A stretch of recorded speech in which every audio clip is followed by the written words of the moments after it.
All right, let's dive right in. Today, we're cracking open a really powerful blueprint for learning that actually lasts. It's called the Victorian Teaching and Learning Model 2.0, and it's all about how we can build knowledge that sticks, not just for the day, but for a lifetime. I mean, really think about that for a second.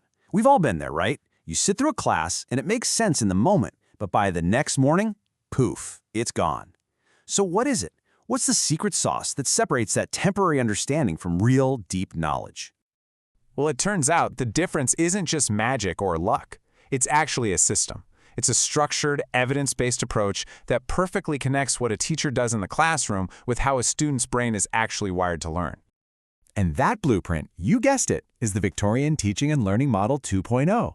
So we're going to walk through it, piece by piece, and see exactly how it builds this incredible bridge between just teaching and truly lasting learning. So, at its core, the model lays out all the crucial parts of what makes teaching effective. But here's the really cool part.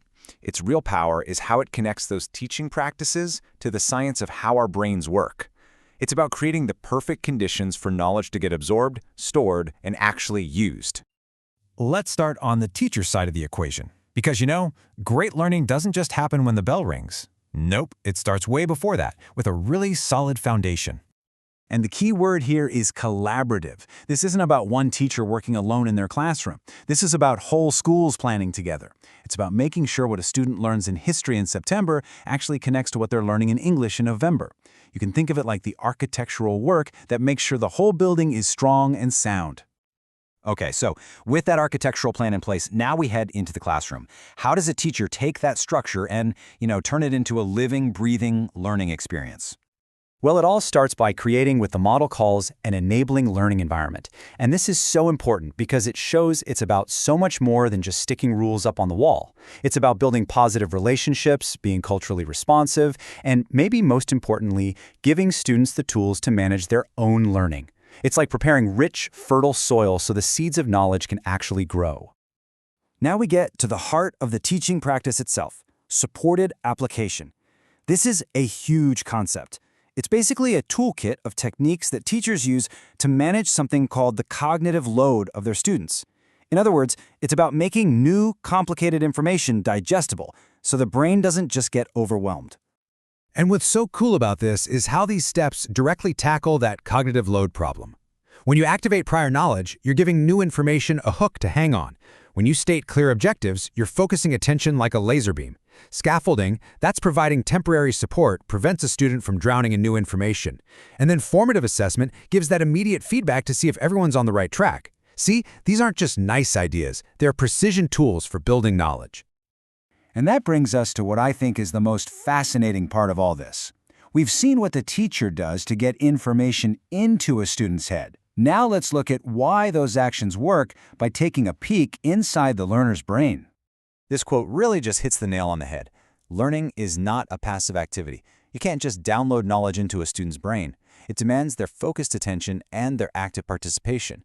So the teacher's job is really to create an environment where that attention and engagement can actually flourish. So, to really get learning, you have to get memory. I want you to think of your working memory like a small workbench. It's where you're actively thinking about and processing new stuff, but it can only hold a few things at once. Your long-term memory, on the other hand, is like this massive, sprawling library where all your permanent knowledge is stored. The entire game of learning is about moving information from that tiny workbench into the giant library. And that brings us right back to that key term, cognitive load. That's the super limited capacity of our little workbench, our working memory.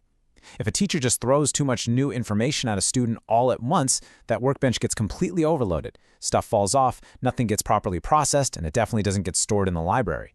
This is exactly why those supported application techniques we just talked about are so critical. They manage that load. Okay, so we know the challenge is moving knowledge from that temporary workbench into the permanent library of long-term memory. How do we do that? How do we actually make knowledge stick? The model calls this whole process retention and recall, which makes perfect sense, because what good is a library if you can't find the book you're looking for when you need it? The goal isn't just to store knowledge, but to make it super easy to access through consistent, structured practice. So the bottom line is, this is an active process. You have to work at it. Revisiting and reviewing knowledge actually strengthens the pathways in your brain. Spaced practice, practicing over time instead of cramming, is like telling your brain, hey, this is important, don't you dare forget it. And organizing knowledge into mental models is like creating a perfect digital catalog for your mental library, which makes information way easier to find and use later on. All right, let's bring it all home. We've looked at the teacher's deliberate actions, and we've looked at the cognitive science happening inside the student's mind. So what happens when these two halves of the model align perfectly? The result is mastery and application. And this is the ultimate goal. We're not just talking about remembering some facts for a test.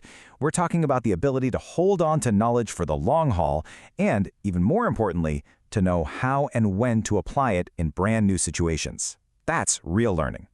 And this really is the main takeaway.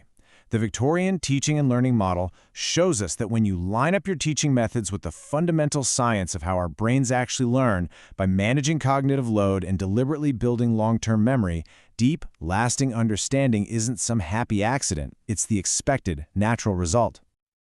So as we wrap up, I'll just leave you with this question to chew on. Imagine for a moment a world where every single classroom, every corporate training session, every learning experience was intentionally designed using this blueprint. What kind of possibilities would that unlock for all of us?